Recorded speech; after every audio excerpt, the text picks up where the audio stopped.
Hello नमस्कार दोस्तों, कैसे हैं आप लोग। दोस्तों आशा करते हैं आप लोग अच्छे होंगे।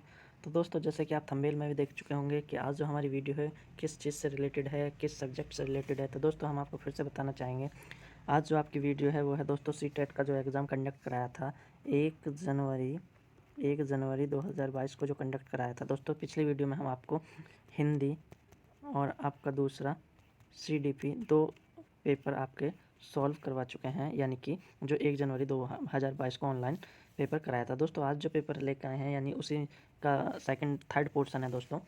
फर्स्ट सेकंड हम करा चुके हैं, तो आज है जो है, जैसे कि आप थंबनेल पर देख रहे होंगे, लेकिन उसके बाद भी हम आपको बता दें, आज है आपका दोस्तों EVS का एक क्वेश्चन पेपर, जो कि आपका वही 1 जनवरी 2022 का है। तो दोस्तों समय को गवाते हुए, समय को अधिक ना बढ़ाते हुए, तो दोस्तों हम आगे बढ़ते हैं, पहला ही क्वेश्चन ले लेते हैं। तो दोस्तों हम इसका थोड़ा डिस्कशन भी करेंगे, तो लगता है कि इसमें थोड़ा हमें समय अधिक लग जाएगा। तो दोस्तों इसलिए हम आप ध्यान से देखें वीडियो को और डिस्कशन को भी ध्यान से देखें। तो दोस्तों पहला ही क्वेश्चन हम ले लेते हैं। दोस्तों जैसे कि आप यहाँ देख रहे होंगे, यहाँ पे पहला क्वेश्चन लिखा है जो 61 नंबर पर आता था। ये लिखा है कि त्रिवेंद्रम और गांधी धाम के बीच की दूरी 2268 किलोमीटर है। यदि कोई रेलगाड़ी इस दूरी को 42 घंटे में तय कर लेती है, तो इन दोनों शहरों के रेलवे स्टेशनों के बीच रेलगाड़ी की औसत चाल मीटर प्रति सेकंड में ज्ञात कीजिए या बताइए। देखिए दोस्तों, यदि चाल ऐसे ही पूछता आपका किलोमीटर प्रति घंटे में, तो दोस्तों बिल्कुल ऐसे ही ये सूत्र लग जाता। कौन सा वाला, कि आपको ये होता है सूत्र, चाल बराबर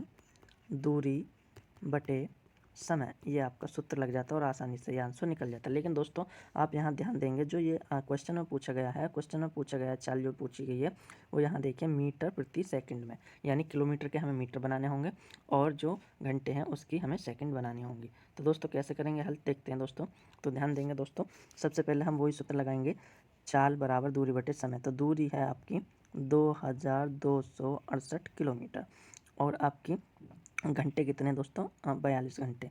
तो ये नॉर्मल आ जाएगा। लेकिन दोस्तों एक बात और है, हमें निकालना मीटर प्रति सेकंड में। यदि मीटर प्रति सेकंड में निकालेंगे तो किलोमीटर से यदि मीटर बनाएंगे तो 1000 के ऊपर गुणा कर देंगे, और यहाँ पे सेकंड बनाएंगे तो पहले 60 की, क्योंकि 60 की मिनट हो जाएंगे, फिर 60 की गुणा कर देंगे और इसकी सेकंड बन जाएंगे। यदि इस कैलकुलेशन को हम कर लेंगे तो बड़े ही आसानी से हम इसे कर पाएंगे। तो दोस्तों इस कैलकुलेशन को आसान करने के लिए ये 42 लिखा, इसकी जगह हम आप इस तरह से लिखते हैं 7 गुणा 6, 7 6 42, तो इसकी कैलकुलेशन आसान हो जाएगी। तो सबसे पहले 7 से हम इसको काट लेते हैं। तो देखिए दोस्तों, 7 तिया 21 बचा 1, यहाँ पे 6 था 16 हो गया, 7 दूनी 14 है, यहाँ 2 बार कटा और यहाँ पे 2 बचा और 7 चौक 28, ये कट गया 7 से।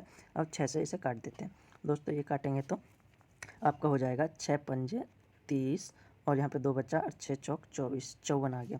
और दोस्तों इस जीरो से ये वाली जीरो काट देंगे और इस जीरो से ये वाली जीरो काट देंगे, तो यहाँ पे 10 बचा और यहाँ पे 6 6 2 बार बचा, तो 6 से ये काट देंगे, 6 नम्मा 54।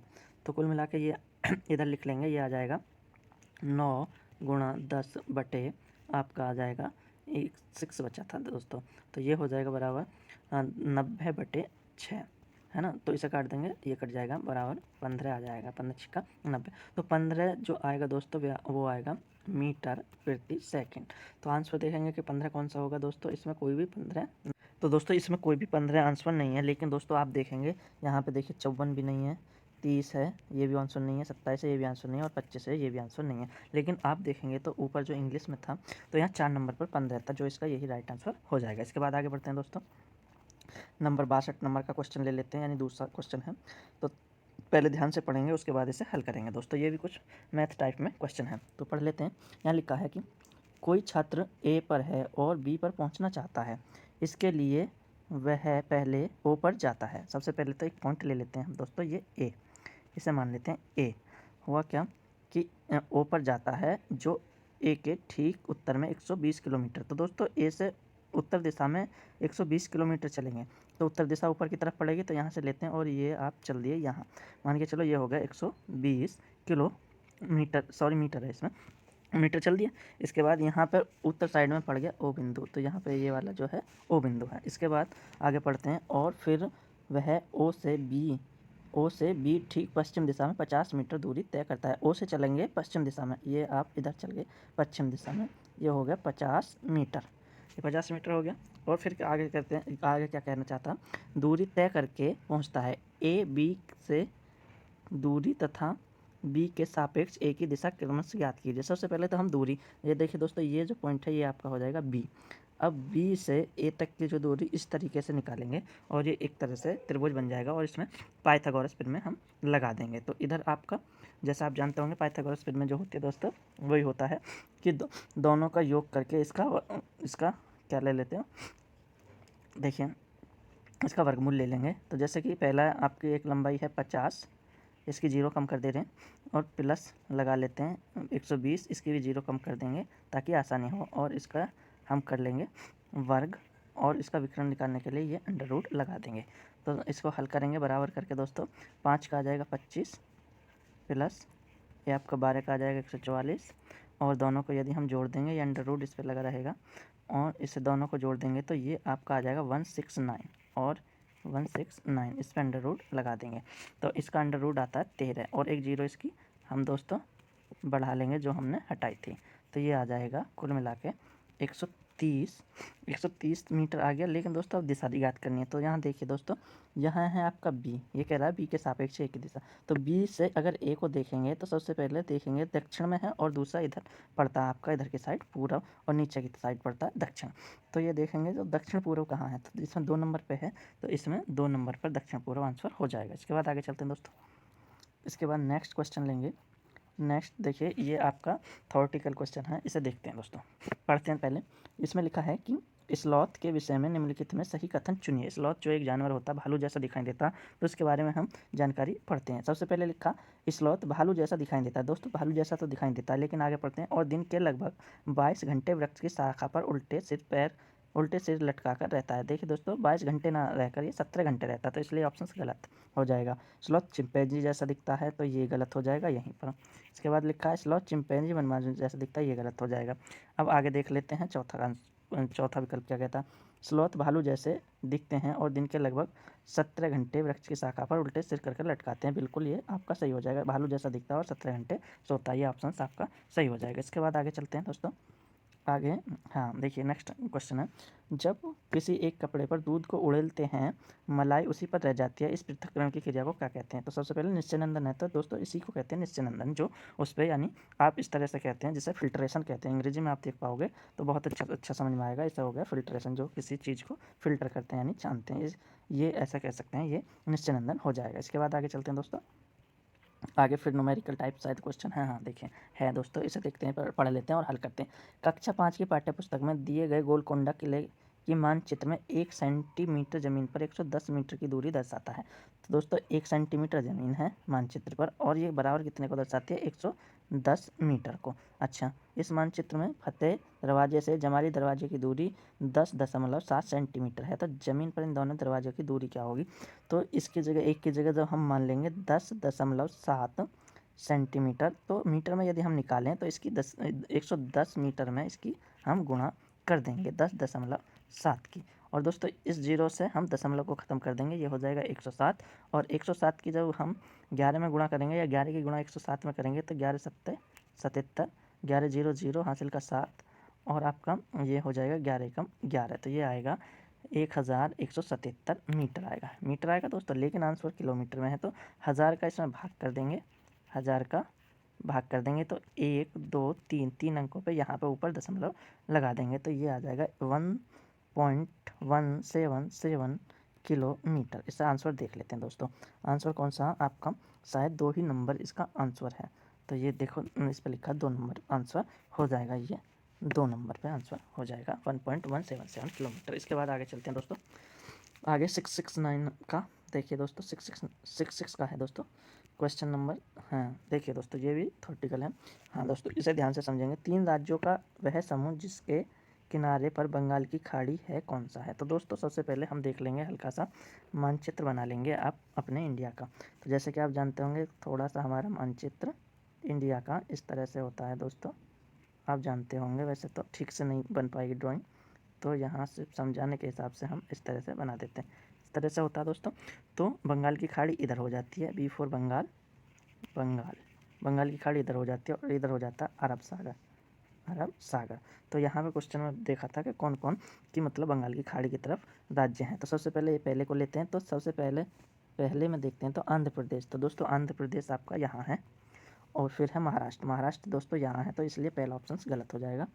दूसरा ओडिशा देखते हैं, ओडिशा केरल। ओडिशा दोस्तों आपका यहाँ हो जाएगा ओडिशा, और केरल हो जाएगा दोस्तों यहाँ पर, तो ये भी गलत हो जाएगा ऑप्शन। ओडिशा है इधर आपका बंगाल की खाड़ी साइड, और आंध्र प्रदेश, ओडिशा है आंध्र प्रदेश दोस्तों यहाँ पे पड़ता है आपका आंध्रा, तो ये है देखो ओडिशा ऊपर, ये वाला ओडिशा, ये आंध्र प्रदेश, और तमिलनाडु यहाँ पे पड़ता, तो यही ऑप्शन आपका राइट हो जाएगा 3 नंबर। ठीक है दोस्तों, ये बंगाल की खाड़ी की साइड हो जाएंगे। इसके बाद आगे चलते हैं दोस्तों, नेक्स्ट क्वेश्चन। ये देखिए दोस्तों, फिर से नया क्वेश्चन लेते हैं। देखिए बहुत ही अच्छा क्वेश्चन है। मान लीजिए आप मध्य प्रदेश में हैं, इस राज्य के सापेक्ष किस दिशा में हमारे देश के सर्वाधिक घने जंगल पाए जाएंगे या जंगल हैं। तो सबसे पहले फिर से वही मानचित्र बना लेते हैं दोस्तों, ये आपका मानचित्र बना लेते हैं इंडिया का छोटा सा दोस्तों। ये देखिए इस तरह से छोटा सा हमने मानचित्र बना लिया। तो देखिए है, मान के चलो हम यहाँ हैं, मध्य प्रदेश, बीच में पड़ता है एमपी, और दोस्तों ये कहना चाहता है घने जंगल। तो घने जंगल यानी इधर की साइड मौसीराम में, मेघालय मौसीराम में ज़्यादा वर्षा होती है, तो एमपी देखेंगे तो थोड़ा आपका पूरब है, और ऊपर की तरफ चलेंगे तो उत्तर पूर्व आपका आंसर आएगा। तो ये 2 नंबर पर उत्तर पूर्व आंसर हो जाएगा। इसके बाद आगे चलते हैं। आगे देखिए दोस्तों, ये नया क्वेश्चन फिर से आ गया दोस्तों। ये है माउंट एवरेस्ट की चोटी की ऊंचाई कितनी है। तो दोस्तों अब से पहले जो थी हम पढ़ते थे 8,848 मीटर, 8,848 मीटर, लेकिन इस समय जो इसकी ऊंचाई हो चुकी है दोस्तों 8,850 मीटर हो चुकी है। और दोस्तों ये कहाँ है, नेपाल में, ये है नेपाल में ये चोटी। ओके दोस्तों, तो यहाँ पे 8,850 ये देखिए ऑप्शन 2 नंबर पर है। ओके, आगे चलते हैं दोस्तों। आगे दोस्तों ये भी बहुत अच्छा क्वेश्चन है, ये देखिए, ये लिखा है कि टूटता तारा होता है कोई। देखिए तारा होगा नहीं, क्योंकि तारा जो ब्लैक होल बनाते हैं, आपका धूमकेतु धूल के कण होते हैं, ये भी नहीं होगा। और आपके उल्का आपका हो जाएगा, उल्का ही जब हमारी पृथ्वी की तरफ आते हैं तो घर्षण के कारण जल उठते हैं, और उसे ही टूटता तारा कहते हैं। और क्षुद्र ग्रह आपके जो हो, ये भी नहीं होगा, क्योंकि ये उल्का पिंड से भारी होते हैं, और क्या नाम है कि ये हमारे जो आपके ग्रह के चारों तरफ चक्कर लगाते हैं। इसके बाद आगे चलते हैं दोस्तों, नेक्स्ट क्वेश्चन फिर से देखिए, ये बहुत अच्छा क्वेश्चन है। इसमें से एक क्वेश्चन अवश्य आता है दोस्तों सीटेट में, खेजड़ी वृक्ष के बारे में। देखिए दोस्तों पढ़ लेते हैं क्या सही है इसमें क्या गलत है। तो यहाँ पे लिखा है खेजड़ी वृक्ष के बारे में नीचे के कथनों पर विचार कीजिए। पहले लिखा कि यह वृक्ष मुख्य रेगिस्तान में पाया जाता है। बिल्कुल सही बात है दोस्तों, रेगिस्तान में पाया जाता है। इसे उगने के लिए अधिक जल की लिए आवश्यकता नहीं होती, ये भी सही बात है कि इसे उगने के लिए ज़्यादा जल की आवश्यकता नहीं होती। और आगे देखते हैं, यह वृक्ष अपने तने में जल संचित करता है, जिसका उपयोग आवश्यकता पड़ने पर किया जाता है। दोस्तों ये गलत है, ये रेगिस्तानी ओक का काम है। रेगिस्तानी ओक जो आपका वृक्ष है उसका काम है। इसके बाद आगे देखते हैं, इस वृक्ष की छाल का उपयोग दवाई बनाने में किया जाता है और लकड़ी पर कीट नहीं लगते, ये भी आपकी ठीक बात है। इस वृक्ष में बहुत कम पत्तियाँ पाई जाती हैं, लेकिन दोस्तों कम पत्ती नहीं, अधिक पत्ती पाई जाती हैं, और इसके नीचे बच्चे भी खेलते हैं। तो इसमें आपका ए, बी और डी ऑप्शन सही है। तो यहाँ पे देखेंगे ए, बी, डी कहाँ पर है। आपका ये देखिए दोस्तों, शायद पहले ही नंबर पर है ए, बी, डी, ये आपका राइट हो जाएगा। इसके बाद आगे चलते हैं दोस्तों, आगे आपका 71 नंबर क्वेश्चन है, और 71 नंबर को पढ़ लेते हैं, हिंदी में चलते हैं दोस्तों। यहाँ लिखा है, देखिए दोस्तों ये भी कथन कारण की तरह है, इसे आप देखेंगे तो यहाँ लिखा है कि किसी छात्र द्वारा नीचे दिए गए कथन पर विचार कीजिए। यहाँ इस तरह लिखा है, मैं जिस क्षेत्र से आया हूँ वहाँ बारिश बहुत कम होती है। तो दोस्तों आप अर्थ लगाइए कि बारिश कहाँ कम होती है। आपके लगभग दोस्तों बारिश लद्दाख में कम नहीं, आगे देखते हैं, बारिश कम होती है, गर्मी बहुत पड़ती है, और घर मिट्टी के बने होती हैं, दीवारें बहुत मोटी होती हैं, और इन्हें पोतकर सुंदर किया जाता है। घरों की छत कांटे और कटीली झाड़ियों की बनी होती हैं। दोस्तों लद्दाख में नहीं मिलता, असम में नहीं मिलता, ये मिलता है राजस्थान में। आगे बढ़ते हैं दोस्तों, आगे नेक्स्ट क्वेश्चन है आपका, ये लिखा है, यहाँ लिखा है कि किसी सभा में अपना परिचय देते हुए किसी छात्र के कथन ये थे कि मैं जिस जगह से आया हूँ वहाँ के अधिकतर लोग सरसों से बनी पकी मछली खाना पसंद करते हैं। दोस्तों सरसों के तेल की बनी जो पकी मछली वो खाते हैं आपके कश्मीर में, जम्मू कश्मीर में, और गोवा में जो खाते हैं नारियल के तेल की बनी पकी मछली खाते हैं। दोस्तों आगे चलते हैं, नेक्स्ट है आपका दोस्तों, ये देखिए इसमें लिखा है कि सही कथन चुनिए। इसमें पहले में लिखा है, कोई व्यस्क हाथी एक दिन में 2 कुंटल से अधिक पत्ते खाता है या झाड़ियाँ खाता है। दोस्तों 2 कुंटल नहीं, 1 कुंटल यानी 100 किलो खाता, ये गलत हो जाएगा। इसके बाद अत्यधिक भारी होने के कारण अधिकांश हाथी बहुत ज़्यादा आराम करते हैं। दोस्तों हाथी बहुत कम आराम करते हैं, ये भी गलत हो जाएगा। यहाँ तक 3 महीने की आयु के हाथी के बच्चे का भार सामान्य 200 किलो होता है, यही आपका राइट हो जाएगा। और 9 से 10 घंटे नहीं सोते, 2 से 4 घंटे ही हाथी सोते हैं। इसके बाद आगे चलते हैं दोस्तों, आगे नेक्स्ट आता है, लिखा है यहाँ देखिए दोस्तों, एक समूह को चुनिए जिसका प्रयोग पुनः चक्रण के बाद किया जा सकता हो। तो दोस्तों जिसमें पॉलीथीन आएगा वो तो हम नहीं कर सकते, तो ये भी गलत हो जाएगा, पॉलीथीन या प्लास्टिक आएगा। ये चादरें, इसमें प्लास्टिक है, ये भी नहीं है। लोहे की कील, कांच की बोतल, स्टील मग, ये दोस्तों राइट हो जाएगा, इसमें प्लास्टिक है, इसमें ये भी नहीं आएगा। इसके बाद आगे चलते हैं दोस्तों। आगे देखिए दोस्तों, हिंदी में देख लेते हैं सर। तो यहाँ लिखा है कि निम्नलिखित का मिलान कीजिए। छोले भटूरे जो फेमस है वो आपकी पंजाब की है दोस्तों, और नारियल डली करी के साथ उबला टेपियोका केरल में पसंद है दोस्तों। सरसों से तेल की बनी मछली दोस्तों अभी बताया कश्मीर में, और आपका नारियल के तेल की बनी गोवा में। तो दोस्तों ये हो जाएगा पहले का ई और दूसरे का बी, तीसरे का डी। ये देखते हैं दोस्तों, पहले का ई, ये आपका पहले का ई, दूसरे का आपका था डी, पहले का दोस्तों ई, हाँ, दूसरे का आपका था, दूसरे का बी, पहले का, तीसरे का दोस्तों 4 नंबर पर है। ये देखिए दोस्तों, ये वाला आंसर आपका ठीक हो जाएगा, चौथे का ए हो जाएगा। ठीक है, ओके। इसके बाद आगे चलते हैं दोस्तों। यहाँ लिखा है कि अपनी कक्षा 4 के पर्यावरण अध्यक्ष के विद्यार्थियों का रचनात्मक आकलन के लिए उपयुक्त चुनाव कीजिए। तैरने और डूबने के पाठ पर प्रश्न उत्तर लिखना दोस्तों ये नहीं होगा। डूबने और तैरने की प्रक्रिया का अवलोकन करके क्रियाकलाप करना ये हो सकता है। परिभाषा ये नहीं होगा। जो वस्तु डूबते हैं उनकी सूची, तो इसमें आपका 2 नंबर ही हो जाएगा दोस्तों, ये आंसर हो जाएगा। इसके बाद 77 नंबर पर चलते हैं, 77 पर। ये लिखा है दोस्तों यहाँ पर, ये देखिए लिखा है दोस्तों, पर्यावरण अध्ययन के शिक्षण कला एवं कौशल का समावेशन करना चाहिए क्योंकि वह प्रोत्साहित करता है किसको, सृजनात्मकता को, तो बिल्कुल करता है। सहपाठी सीखने को, ये भी करता है। कक्षा में अनुशासन को दोस्तों ये नहीं करता, और ये समावेशन को भी करता है। तो ए बी डी हो जाएगा दोस्तों। तो ए बी डी आप देख लेंगे कहाँ है, ए बी डी 4 नंबर पर है, तो यही आपका आंसर हो जाएगा दोस्तों। और आगे चलते हैं दोस्तों। ये देखिए दोस्तों 78 पर चलते हैं दोस्तों। यहाँ लिखा है कि कक्षा 4 के विद्यार्थियों की थीम आश्रय के लिए कौन कौन सी युक्ति पूछताछ को प्रोत्साहित करेंगी। तो दोस्तों पहला लिखा है कि विद्यार्थियों को विभिन्न प्रकार के घरों का चित्र एकत्र करने के लिए कहना, तो बेटे दोस्तों ये नहीं होगा।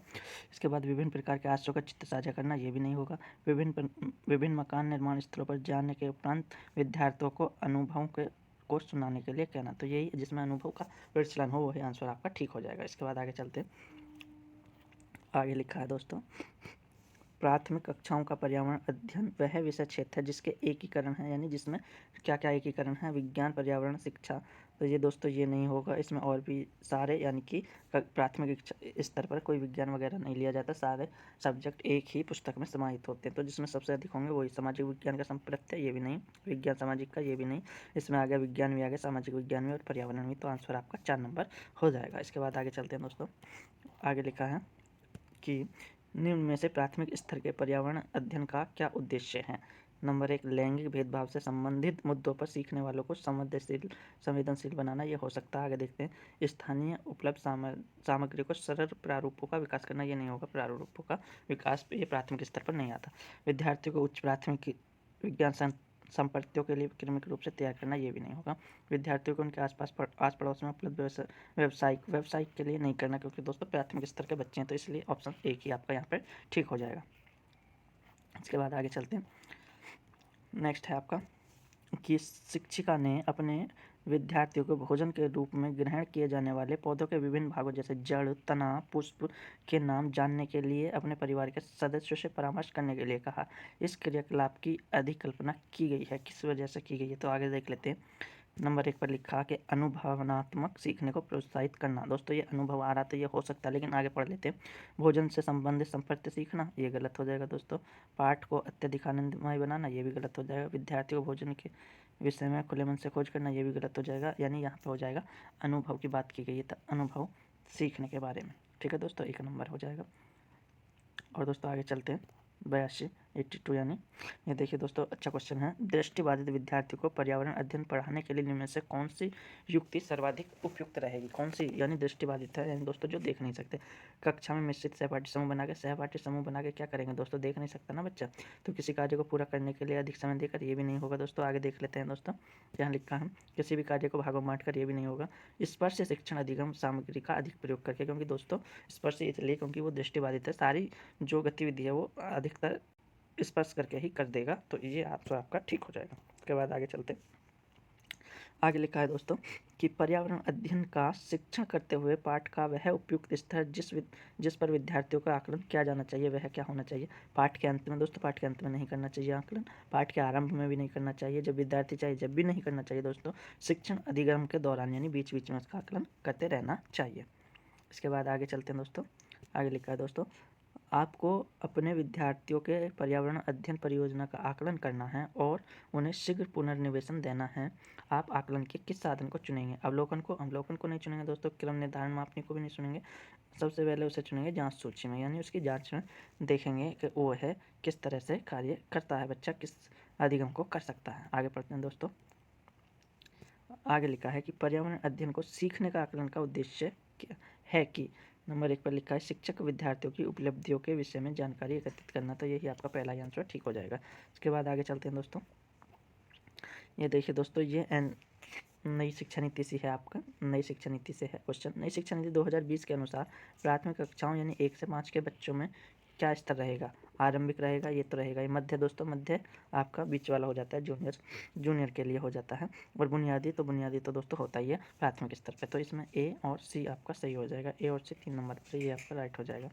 इसके बाद आगे चलते हैं 87 पे लिखा है दोस्तों, यहाँ ध्यान से देखेंगे कि प्राथमिक स्तर पर निम्न में से क्या प्रक्रिया कौशल नहीं है? नहीं को ध्यान देंगे तो मानचित्रण करना प्राथमिक स्तर के लिए है, और क्रियाशील परिवर्तनों को परिभाषित करना ये भी है दोस्तों, परिकल्पना की जांच करना ये नहीं है, और तथ्यों का अनुसरण करना ये भी है। तो इसलिए आंसर आपका यही सही हो जाएगा, 3 नंबर आपका सही हो जाएगा। ओके, इसके बाद आगे चलते हैं दोस्तों, यहाँ लिखा है थीम परिवार तथा मित्र है, कौन उप थीम है?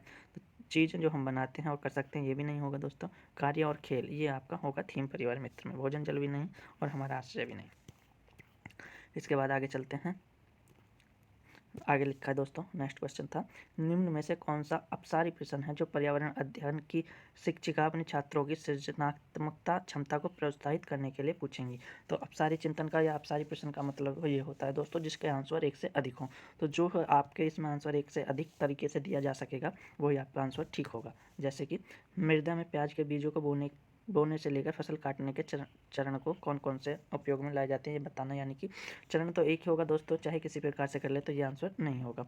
दिल्ली जैसे शहरों में वायु प्रदूषण को कम करने के लिए आप क्या कदम उठाएंगे? तो कदम एक नहीं दोस्तों, बहुत से हो सकेंगे, जैसे वाहनों को कम करना, या मतलब कि उद्योगों को कम करना, या कार्बन का उत्सर्जन कम करना, ये बहुत से हो जाएंगे, तो यही यहाँ पे आंसर हो जाएगा। इसके बाद आगे चलते हैं दोस्तों, यहाँ पे लास्ट क्वेश्चन है आपका, यहाँ पे लिखा है दोस्तों, लिखा है विद्यार्थियों द्वारा पर्यावरण अध्ययन के सीखने का गत्यात्मक समग्र तथा अनुभवात्मक प्रकृति का उत्तम आकलन किया जा सकता है। किस विधि से किया जा सकता है दोस्तों? यहाँ पे लिखा है क्रम निर्धारण विधि मापनी से नहीं, पेन पेपर से नहीं, विश्वसनीय आकलन युक्तियों से। दोस्तों जब विश्वसनीयता होगी तभी हम आकलन सही कर पाएंगे। तो दोस्तों ये आपका 3 नंबर था। तो दोस्तों ये 90 क्वेश्चन कंप्लीट हो जाते हैं दोस्तों। कैसी लगी हमारी वीडियो कमेंट करके बताएं। तो दोस्तों मिलते हैं नेक्स्ट वीडियो में, तब तक के लिए धन्यवाद दोस्तों, मिलते हैं नेक्स्ट वीडियो।